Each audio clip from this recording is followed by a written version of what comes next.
दोस्तों नमस्कार, कैसे हैं आप सब। दोस्तों जैसा कि मैंने आपको पहले बताया था कि हम बीपीएससी 70th के लिए करंट अफेयर की एक सीरीज़ शुरू करेंगे। और आपको मालूम है कि जो बीपीएससी का एग्ज़ाम है वो 30 सितंबर को है। तो पिछले एक साल का करंट अफेयर तो कम से कम आपको तैयार करके जाना चाहिए। और मैंने आपको प्रॉमिस किया था कि हम अपनी जो ऐसे की क्लास है उसके साथ साथ करंट अफेयर भी आपको यहाँ पे फ्री में प्रोवाइड करेंगे। तो मैंने ऐसे की क्लासेस जो हैं कुछ दिनों के लिए रोक के रखी थी, 1 से 1.5 महीने के लिए। आपको पता है कि पीछे कुछ बीपीएससी के एग्ज़ाम चल रहे थे और थोड़ा सा टाइम मैंने ये भी बोला था कि आप थोड़ा सेल्फ स्टडी पे भी फोकस करिए, वो भी ज़रूरी है। तो आज हमारे करंट अफेयर की पहली क्लास है। तो एग्ज़ाम के डेट को देखते हुए हमने अगस्त 2023 से करंट अफेयर की शुरुआत की है। उसमें से जो मेजर टॉपिक्स हैं, जो प्रीलिम्स या फिर मेंस में पूछने के ज़्यादा चांसेस हैं और खासकर इंटरव्यू में भी आपके करंट अफेयर्स के क्वेश्चंस पूछे जाते हैं, तो उन टॉपिक्स को पहले मैं यहाँ पे कवर कराऊंगा। आज का हमारा टॉपिक है नेशनल करिकुलम फ्रेमवर्क। दोस्तों हालांकि ये 5 से 6 महीने पहले का मैं करंट अफेयर पढ़ा रहा हूँ, तो हो सकता है बहुत सारे लोगों ने पढ़ा हो और बहुत सारे लोगों ने नहीं भी पढ़ा हो। तो तब भी आप ये वीडियो जो है वो ज़रूर देखिए, ताकि आपने जो पॉइंट्स अगर कहीं पे मिस किया हो तो आपका यहाँ पे कवर हो जाएगा। ठीक है। अब ये नेशनल करिकुलम फ्रेमवर्क होता क्या है, ये कहाँ से आया और इसके इम्प्लीमेंट करने के बाद क्या क्या इश्यूज़ हो सकते हैं, तो ये सारे का सारा हम यहाँ पे डिटेल में कवर करने वाले हैं। ओके दोस्तों, इसको पढ़ने से पहले आपको नेशनल एजुकेशन पॉलिसी के बारे में जानना चाहिए। नेशनल एजुकेशन पॉलिसी से ही ये जो है फ्रेमवर्क जो है निकल के आता है। हम इसको एक आसान सी भाषा में समझते हैं। जैसे कि आप कोई भी किताब पढ़ते हैं, चाहे वो स्टेट बोर्ड की किताब हो, चाहे वो सीबीएसई की किताब हो, तो उसका करिकुलम किसने तैयार किया होता है? एनसीईआरटी ने तैयार किया होता है। सीबीएसई के लिए एनसीईआरटी तैयार करती है और स्टेट बोर्ड के लिए भी एनसीईआरटी एक स्टैंडर्ड तैयार कर देती है, जो अलग अलग स्टेट बोर्ड अपनी रिक्वायरमेंट के अनुसार उसको अडॉप्ट करते हैं। क्योंकि एजुकेशन जो है वो कंकरेंट लिस्ट में है, तो वो उस हिसाब से तैयार करते हैं। तो आपने देखा होगा कि हर स्टेट में, अगर आप इंडिया में कहीं पे भी जाते हैं, तो उसका जो सिलेबस और कंटेंट रहता है ऑलमोस्ट सेम रहता है। बाकी वो थोड़ा बहुत सब्जेक्ट्स, अपना जो नेटिव सब्जेक्ट होता है वो उसको ऐड करते हैं। ठीक है। तो ये जो करिकुलम है ना, वो एनसीईआरटी ही जो है वो रिलीज़ करती है। तो एनसीईआरटी ने इस बारी नेशनल करिकुलम फ्रेमवर्क रिलीज़ किया था। और इसके पहले भी एनसीईआरटी ऐसे 4 फ्रेमवर्क रिलीज़ कर चुके हैं। पहला 1975 में, फिर 1988, थर्ड आया था 2000 में एंड फोर्थ आया था 2005 में। अभी जो हम एनसीईआरटी की किताबें पढ़ते हैं वो इसी फ्रेमवर्क पे बेस्ड है, यानी कि क्या कंटेंट होना चाहिए, किस तरीके का स्टैंडर्ड होना चाहिए किताबों में। तो ये फ्रेमवर्क जो है एनसीईआरटी रिलीज़ करता है और ये जो है हमारा 5th एडिशन है। ओके। तो ये जो नेशनल एजुकेशन पॉलिसी है उसका एक बहुत ही इंपॉर्टेंट कंपोनेंट है हमारा ये फ्रेमवर्क। इसको पढ़ना बहुत ज़्यादा ज़रूरी है, क्योंकि ये कहीं पे भी आ सकता है। पीटी की बात करें, मेंस की बात करें, या इंटरव्यू में ये आ ही सकता है। तो दोस्तों आपको मालूम है कि नेशनल एजुकेशन पॉलिसी को इम्प्लीमेंट करने के लिए एक कमेटी बनाई गई थी, जिसके चेयरमैन थे प्रोफेसर के कस्तूरीरंगन। उन्होंने ही ये पूरा का पूरा ड्राफ्ट तैयार किया था। हालांकि नेशनल एजुकेशन पॉलिसी अभी इम्प्लीमेंट नहीं हुई है, इसको समय लगेगा और ये भी देखना पड़ेगा कि बहुत सारे जो स्टेट्स हैं वो उसको किस तरीके से अडॉप्ट कर पाते हैं, क्योंकि इसमें बहुत सारे ऐसे प्रोविजंस हैं जो शायद स्टेट्स के लिए काफ़ी ज़्यादा चैलेंजिंग हो सकता है। तो ये जो नेशनल एजुकेशन पॉलिसी जो हम लेके आए थे 2020 में, उसका एम क्या है, क्यों हमें इसकी रिक्वायरमेंट पड़ी। दोस्तों आपने देखा होगा कि बहुत सारे जो पेरेंट्स हैं वो शिकायत करते हैं कि बच्चे जो है रोट लर्निंग पे ज़्यादा फोकस करते हैं, कॉम्पिटिटिव एग्जामिनेशन पे ज़्यादा फोकस करते हैं, पर्सनालिटी डेवलपमेंट वाली जो चीज़ें हैं, एक्स्ट्रा करिकुलर एक्टिविटीज़ हैं, उसमें पार्टिसिपेट नहीं करते। और भी ऐसे कई सारे जो एस्पेक्ट्स थे कि हमारे एजुकेशन सिस्टम में इन चीज़ों को अडॉप्ट करना चाहिए। तो उन सब को ध्यान में रखते हुए नेशनल एजुकेशन पॉलिसी ने एक ड्राफ्ट तैयार किया था। तो उन्होंने ये कहा था कि जो एजुकेशन सिस्टम है हमारे स्कूल का, हम उसको बहुत ही बेहतर तरीके से ट्रांसफॉर्म करेंगे। ठीक है। तो ये इनका एक गोल है कि help in positively transforming the school education system of India, जैसा कि नेशनल एजुकेशन पॉलिसी में बताया गया है। और जो बच्चों की शिक्षा है वो उच्चतम गुणवत्ता वाली शिक्षा जो है हम उनको प्रदान करने की कोशिश करेंगे। नेशनल करिकुलम फ्रेमवर्क को समझने से पहले आप न्यू एजुकेशन पॉलिसी को थोड़ा सा समझिए। यहाँ पे मैं थोड़ा सा ब्रीफिंग दे देता हूँ ताकि आपके लिए आसान हो जाएगा समझना। देखिए, जो न्यू एजुकेशन पॉलिसी है वो एजुकेशन सिस्टम में क्रांति लाने की बात करता है। वो एम रखता है कि जो हमारा पब्लिक इन्वेस्टमेंट होना चाहिए, यानी कि जो जीडीपी में हम एजुकेशन का कितना प्रतिशत खर्चा करते हैं, वो टारगेट इन्होंने रखा है कि कम से कम 6% जो है हमने वहाँ पे खर्च करना है। और दूसरा है ग्रॉस एनरोलमेंट रेशियो जो है वो 100% हम लेके आएंगे, प्री स्कूल से लेकर सेकेंडरी लेवल तक, और इसका टारगेट रखा है 2030 तक। तो ये क्या है ग्रॉस एनरोलमेंट रेशियो, यानी कि जो बच्चों की उपस्थिति है वो 100% हम यहाँ पे रखेंगे। और साथ साथ में वोकेशनल एजुकेशन की हम बात करें, वोकेशनल एजुकेशन मतलब वैसी एजुकेशन जिसमें आप कुछ स्किल सीखते हो और अपने रियल लाइफ में उसको इम्प्लीमेंट करके अपनी जीविका का जो उसको स्रोत बनाते हो। ठीक है। जैसे कि आप कुछ भी, जैसे आप एग्रीकल्चर के बारे में पढ़ रहे हैं, तो सिर्फ पढ़ना ही काफ़ी नहीं है ना। पढ़ने के बाद अगर आप उसको इम्प्लीमेंट करेंगे, किस तरीके से खेत में जाके आपको जलवायु की समझ है, आपको बीज की समझ है, आपको केमिकल्स की समझ है, तो आपका जो आउटपुट होगा उसके बाद अगर आप खेती करेंगे तो वो ज़्यादा बेहतर होगा। ठीक है, तो आप देखिए ये वोकेशनल एजुकेशन में आ जाता है, इंजीनियरिंग, मेडिकल, ये सारी की सारी चीज़ें जो प्रोफेशनल हम सीखते हैं वोकेशनल एजुकेशन में आ जाता है। तो आप 2018 का डेटा निकाल के देखेंगे तो वहाँ पे वोकेशनल एजुकेशन में जाने वाले लोग 26.3% थे, तो जिसका हमने टारगेट रखा है कि 2035 तक 50% हम ये इसको लेके आएंगे। ठीक है, अब ये तो आ गया कि ये हमारा एम है। उसके बाद कुछ चेंजेस नेशनल एजुकेशन पॉलिसी में हमको देखने को मिलते हैं। पहला चेंज क्या है कि जो ओल्ड सिस्टम था वो 10+2 सिस्टम था। 10 मतलब वो क्लास बेस्ड सिस्टम था, ग्रेड बेस्ड सिस्टम था, यानी कि 10th क्लास और 12th क्लास है ना, उसमें एज बेस्ड क्लासिफिकेशन नहीं था। यहाँ पे एज बेस्ड जो है वो स्ट्रक्चर है, जो नया वाला न्यू एजुकेशन पॉलिसी जिसकी बात करता है। देखिए जो न्यू वन है वो उसका स्ट्रक्चर कुछ इस तरीके से 5 years + 3 years + 3 years + 4 years। ठीक है, तो टोटल ये 15 साल हो गए। तो ये पहले 5 साल बच्चे ने क्या करना है, फिर अगले 3 साल वो क्या करेगा, अगले 3 साल क्या करेगा, फिर लास्ट के 4 साल क्या करेगा। तो ये इसके ऊपर बेस्ड है, ना कि ग्रेड सिस्टम के ऊपर। ठीक है, तो पहला जो 5 साल है ना उसको हम कहेंगे फाउंडेशनल स्टेज। उसमें बच्चे की उम्र कितनी होनी चाहिए, आप देखिए स्लाइड पे 3 से 8 साल की होनी चाहिए। और यहाँ पे फोकस क्या रहेगा, प्ले बेस्ड लर्निंग पे, जो प्ले स्कूल्स में कराते हैं, बॉल वगैरह दिखा के उनको बोला जाता है ये बॉल है, ये शेर है, तो इसी तरीके की एक्टिविटी पे ज़्यादातर फोकस होगा। नेक्स्ट आ जाता है हमारा प्रेपरेटरी स्टेज, तो 3 साल का होगा। उसमें बच्चे की एज होगी 8 से 11 साल के बीच में। इसमें भी आप एक्टिविटी बेस्ड लर्निंग और इंटरेक्टिव लर्निंग अप्रोच जो है उस पर ज़्यादा फोकस करेंगे। ऐसा नहीं कि इसके में किताबें नहीं होंगी, किताबें होंगी, लेकिन वो किताबें जो है इन एक्टिविटीज़ के ऊपर ज़्यादा बेस्ड होंगी। ठीक है, उसके बाद मिडिल स्टेज आ जाता है जिसमें वो 3 साल का रहेगा और बच्चे की उम्र कितनी होगी, 11 से 14 साल के बीच में। इसमें मल्टी डिसिप्लिनरी एजुकेशन, यानी कि जो सब्जेक्ट्स हैं आर्ट्स, साइंस, जो हालांकि बाद में इसका क्लासिफिकेशन होता है, लेकिन ये सारे सब्जेक्ट्स जो हैं अलग अलग तरीके से बच्चों को पढ़ाया जाएगा यहाँ पे, तो उस पर ज़्यादा फोकस रहेगा। नेक्स्ट आ जाता है हमारा सेकेंडरी स्टेज, जो 4 साल का होगा। उसमें बच्चे की उम्र होगी 14 से 18 साल के बीच में। दोस्तों आपको मालूम है कि जो इंजीनियरिंग की तैयारी करते हैं वो 9 से ही पढ़ना शुरू कर देते हैं, मेडिकल की तैयारी करते हैं वो शुरू कर देते हैं उसी समय से।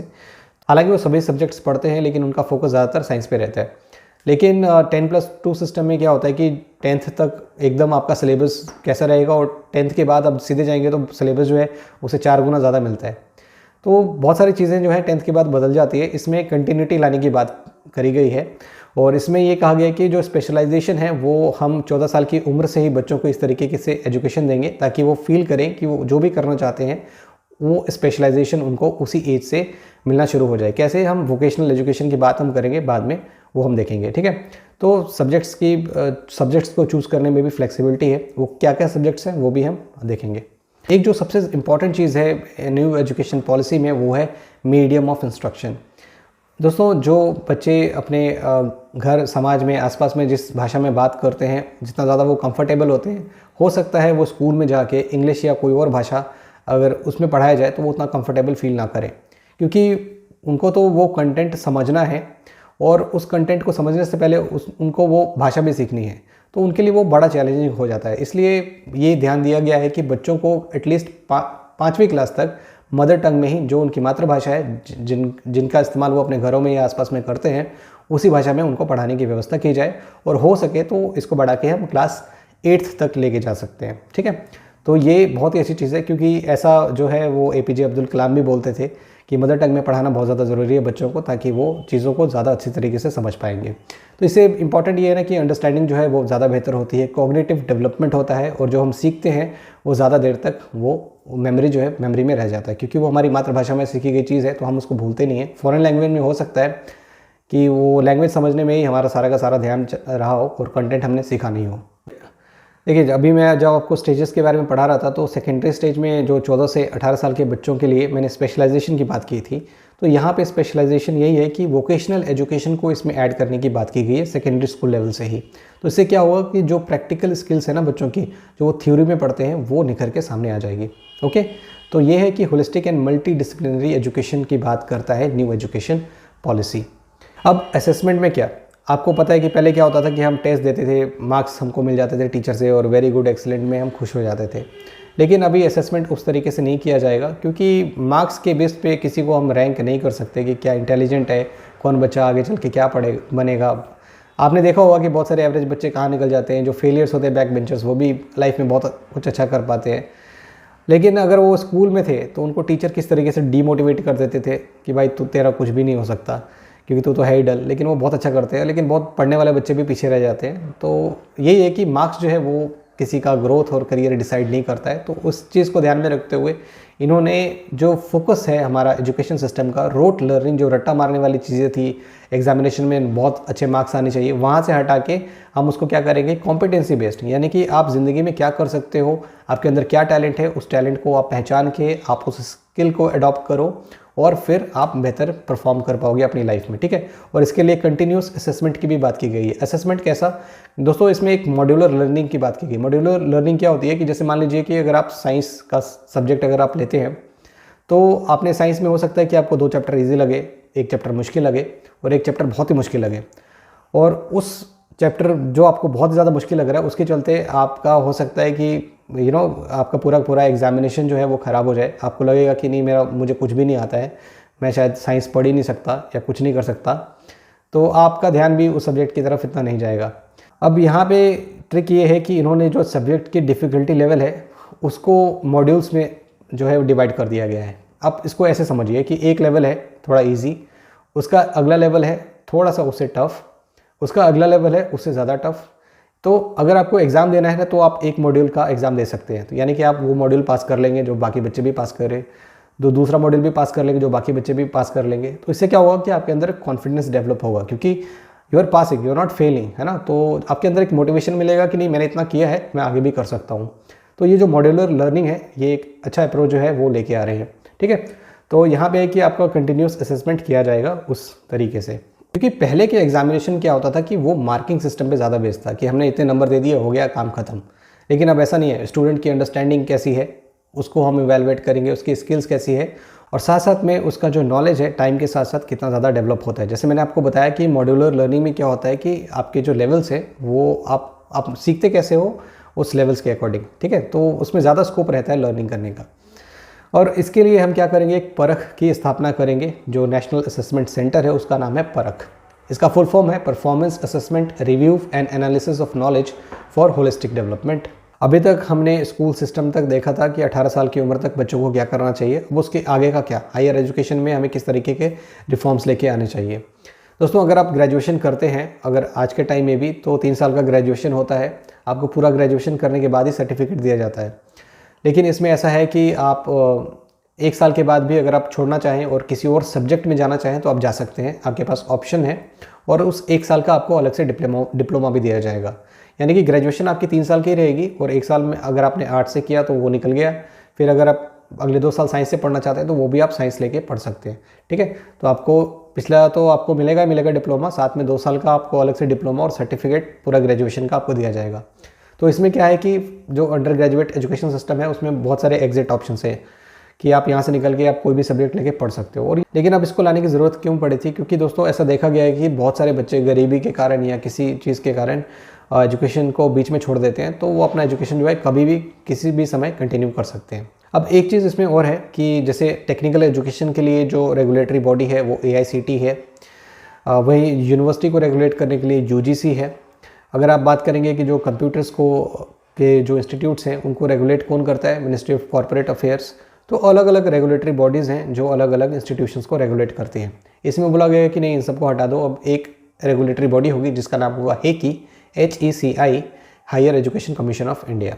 दोस्तों अभी हम न्यू एजुकेशन पॉलिसी का हमने थोड़ा सा ओवरव्यू देख लिया। अभी हम बात करेंगे नेशनल करिकुलम फ्रेमवर्क के बारे में, जिसके बारे में मैं आपको स्टार्टिंग में बता रहा था। ये मिनिस्ट्री ऑफ एजुकेशन के द्वारा रिलीज़ किया गया, NCERT ने इसको रिलीज़ किया। अब इसमें फ्रेमवर्क में किस तरीके की बात की गई है, जो इसका स्ट्रक्चर है 5+3+3+4 वही सेम है जो नेशनल एजुकेशन पॉलिसी जिसकी बात करता है। लेकिन यहाँ पे थोड़ा सा डिफरेंट है, क्योंकि वहाँ पे जो क्लासिफिकेशन था ना 5+3+3+4 वो स्टेजेस का क्लासिफिकेशन था, वो भी एज में ही था लेकिन वो स्टेजेस पे था। यहाँ पे जो पहले 5 साल है उसको फर्दर क्लासीफाई किया गया है। तो ये एक रिजिड क्लासिफिकेशन है, strictly based on edges, okay. तो अब देखिए कैसे है ये। जो पहले 5 साल फाउंडेशनल स्टेज होगा बच्चे का, उसमें 3 साल का क्या होगा, आंगनवाड़ी होगा। वो सरकारी व्यवस्था में उसको आंगनवाड़ी कहते हैं स्कूलों में, और जो प्राइवेट हैं जिनको आप प्ले स्कूल या प्री स्कूल कहते हैं, तो उसमें बच्चे की उम्र कितनी होनी चाहिए, 3 से 6 साल के बीच में। अब उसके बाद जो अगला 2 साल होगा जिसमें क्लास 1 और क्लास 2 को कवर किया जाएगा, जिसमें बच्चे की उम्र कितनी होनी चाहिए, 6 से 8 साल के बीच में। यहाँ पे भी सेम चीज़ है, उनको एक्टिविटी या प्ले बेस्ड लर्निंग ये इस पे ज़्यादा फोकस रहेगा। प्रेपरेटरी स्टेज 3 साल का होगा, क्लास 3 से लेके क्लास 5 तक जो बच्चे की उम्र होगी 8 से 11 साल के बीच में होगी। इसमें भी जो ज़्यादा फोकस होगा वही एक्टिविटी बेस्ड और इंटरेक्टिव लर्निंग पे, प्ले पे ज़्यादा फोकस होगा। मिडिल स्टेज की हम बात करें तो 3 साल का, क्लास 6 to 8 के बीच में। एज होगा 11 to 14 और इसमें भी जो फोकस होगा वो मल्टी डिसिप्लिनरी एजुकेशन, मतलब अलग अलग सब्जेक्ट्स यहाँ पे पढ़ाए जाएंगे। एक्सपेरिमेंटल लर्निंग पे खासा ध्यान दिया जाएगा जो भी सब्जेक्ट्स हम पढ़ रहे हैं। सेकेंडरी स्कूल की बात करें तो वो 4 साल का है, क्लास 9 से 12, जिसमें बच्चे की उम्र कितनी होगी, 14 से 18 साल के बीच में। यहाँ पे स्पेशलाइजेशन के ऊपर ज़्यादा फोकस रहेगा और जो हमारे सब्जेक्ट्स होंगे उसमें हमें ऑप्शन रहेगा चूज़ करने के लिए। ओके, चलिए आगे बढ़ते हैं। अब नेशनल करिकुलम फ्रेमवर्क में एक चीज़ और इम्पॉर्टेंट है, वो है लैंग्वेज लर्निंग। क्लास 9 और 10 में आपको 3 लैंग्वेजेस पढ़नी होंगी। पहले हम क्या पढ़ते थे, हिंदी इंग्लिश पढ़ते थे, अब एक लैंग्वेज आपको और पढ़नी पड़ेगी, बट उसमें शर्त यह है कि 2 जो होनी चाहिए वो नेटिव होनी चाहिए, इंडियन लैंग्वेज होनी चाहिए। ओके, क्लास 11 और 12 में आपको 2 भाषाएं पढ़नी है। पहले तो एक ही रहता था, आप इंग्लिश भी पढ़ सकते थे या फिर हिंदी पढ़ सकते थे, लेकिन अब ऐसा नहीं है, आपको 2 पढ़नी होगी। लेकिन उसमें भी शर्त यह है कि एक जो होनी चाहिए वो इंडियन लैंग्वेज होनी चाहिए। बोर्ड एग्जामिनेशन में अगर आप पहले की बात करें तो क्या होता था कि 10th और 12th में तो बोर्ड होता है, लेकिन इस बारी क्या है कि 10th में 2 बारी बोर्ड होंगे, 12th में भी 2 बारी बोर्ड होंगे, और दोनों बोर्ड में आपके जिस बोर्ड में भी आपके हाईएस्ट मार्क्स हैं उसको कंसिडर किया जाएगा। अब एनुअल एग्जामिनेशन नहीं होगा दोस्त, इसमें क्या होगा, सेमेस्टर वाइज एग्जामिनेशन होगा। जो स्टडी है ना, जो हमारा पैटर्न जो वो सेमेस्टर वाइज होगा, ना कि एनुअल एग्जामिनेशन के ऊपर बेस्ड होगा। जैसे कि मान लीजिए आप क्लास 10th में है तो 6 महीने के बाद आपका एक बोर्ड होगा, 6 महीने के बाद दूसरा बोर्ड होगा, जिसमें भी आपने हाईएस्ट मार्क्स स्कोर किया है उसी को कंसिडर किया जाएगा, और सेम होगा क्लास 12th में। मैंडेटरी और ऑप्शनल सब्जेक्ट्स में बदलाव किए गए। क्लास 9 से लेकर 12 तक आपको मालूम है 5 मैंडेटरी सब्जेक्ट्स होते थे, एक आप ऑप्शन में रखते थे, लेकिन अभी 9 से 10 के बीच में जो मैंडेटरी सब्जेक्ट्स हैं वो 7 हो गए हैं, और 11 और 12 के बीच में मैंडेटरी सब्जेक्ट्स 6 हो गए हैं। वो इसलिए क्योंकि लैंग्वेज जो है वो ऐड हो चुका है। अब कई लोग ना 4 ग्रुप में सब्जेक्ट्स को डिवाइड किए हुए हैं। दोस्तों एक्चुअली में 4 ग्रुप में सब्जेक्ट्स डिवाइडेड नहीं है, क्योंकि लैंग्वेज जो है वो कंपलसरी है, और जो बाकी के सब्जेक्ट्स हैं वो फर्दर 3 ग्रुप में डिवाइडेड हैं। अब जो पहला ग्रुप है उसमें आर्ट एजुकेशन, फिजिकल एजुकेशन और वोकेशनल एजुकेशन से रिलेटेड सब्जेक्ट्स हैं। दूसरा जो ग्रुप है उसमें सोशल साइंस, ह्यूमैनिटीज़ और इंटर डिसिप्लिनरी एरियाज़ के रिलेटेड सब्जेक्ट्स हैं। थर्ड ग्रुप में साइंस, मैथमेटिक्स और कंप्यूटेशनल थिंकिंग। अब इसमें क्या ट्रिक है कि कोई भी 2 ग्रुप में से आपको सब्जेक्ट्स उठाने हैं, और कम से कम 4 सब्जेक्ट्स जो है आपको उठाने पड़ेंगे। ओके, तो लैंग्वेज कंपलसरी है, और इन तीनों में से जो तीनों ग्रुप है उसमें से आपको एटलीस्ट 2 ग्रुप में से उठाने हैं 4 सब्जेक्ट्स। आप तीनों में से उठा सकते हैं, लेकिन कम से कम 2 में से उठाने हैं आपको, ठीक है। तो अब देखिए, अब यहाँ पे आप देखिए फर्स्ट ग्रुप में जो सब्जेक्ट्स हैं, सेकंड ग्रुप में, थर्ड ग्रुप में जो सब्जेक्ट्स हैं, वो हालांकि इनको ग्रुप में रखा गया है, लेकिन आपके पास जो चॉइस है वो सब सब्जेक्ट्स को पढ़ने की चॉइस है, तो कोई स्ट्रिक्ट सेपरेशन नहीं है, यानी कि आप सब कुछ ही पढ़ सकते हैं। तो पहले क्या होता था, बहुत ही ज़्यादा स्ट्रिक्ट सेपरेशन था, तो पहले के मुकाबले जो है अब इजी रहेगा, फ्लेक्सिबल है काफ़ी आपके पास चूज़ करने के लिए।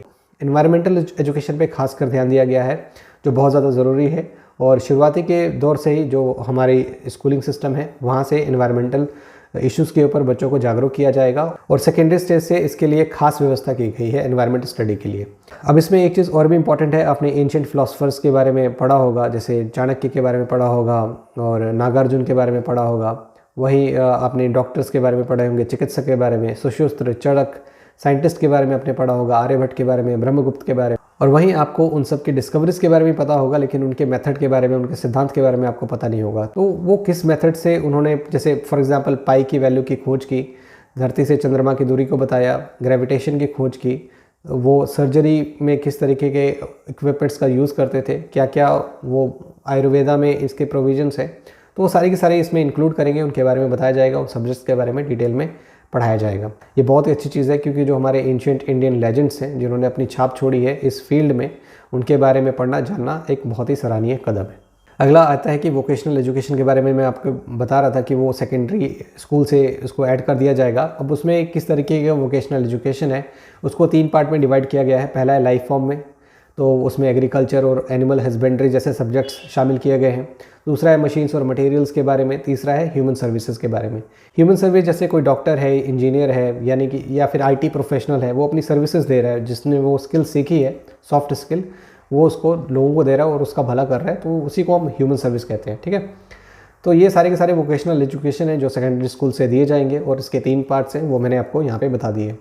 अब सोशल साइंस का जो करिकुलम है ना, आपने देखा होगा कि ज़्यादातर आपने अगर एनसीईआरटी की किताब पढ़ी होगी तो 6 से जो है हिस्ट्री की क्लास शुरू हो जाती है। उसके बाद 7th 8th से आप जो पढ़ते हैं ज़्यादातर वो इंडियन हिस्ट्री पढ़ते हैं, वो मिडाइवल इंडिया पे ज़्यादा फोकस है। 9th 10th पे थोड़ा सा मॉडर्न आ जाता है और ज़्यादातर वर्ल्ड हिस्ट्री आ जाती है। इससे प्रॉब्लम ये है ना कि दोस्त आप जैसे जैसे बड़े हो जाते हो, जैसे आप क्लास 10th तक पहुँचे तो आपने एंशिएंट इंडियन हिस्ट्री के बारे में बहुत पहले पढ़ा होगा, 10th तक आते आते आपको याद भी नहीं होगा, फिर आपने मिडाइवल पिछले क्लासेस में पढ़ा होगा तो आपको याद भी नहीं होगा वो सारी चीज़ें। तो इसलिए वो कंटिन्यूटी जो है वो रखनी ज़रूरी है। इसलिए जो हमारा कंटेंट रहेगा हर क्लास में वो सभी जगह से हम उसको अडॉप्ट करके बनाएंगे। तो इसलिए इन्होंने क्या किया है अपने सोशल साइंस करिकुलम में 20% जो इनका कंटेंट है वो लोकल लेवल से लिया है, ग्लोबल लेवल से लिया है, और 30% रीजनल लेवल से, फिर फर्दर 30% नेशनल लेवल से लिया है, और इस तरीके से अपना जो है करिकुलम तैयार करेंगे वो। ठीक है, अब इस जो नेशनल करिकुलम फ्रेमवर्क है इसमें ज़्यादातर फोकस आप देखेंगे आर्ट पे दिया गया है, फिजिकल एजुकेशन पे दिया गया है, वेलबींग पे दिया गया है, जो बहुत ज़्यादा ज़रूरी है। हालांकि पहले आपको क्या बोला जाता था कि स्कूल हम जाते हैं किस लिए, पढ़ने के लिए जाते हैं।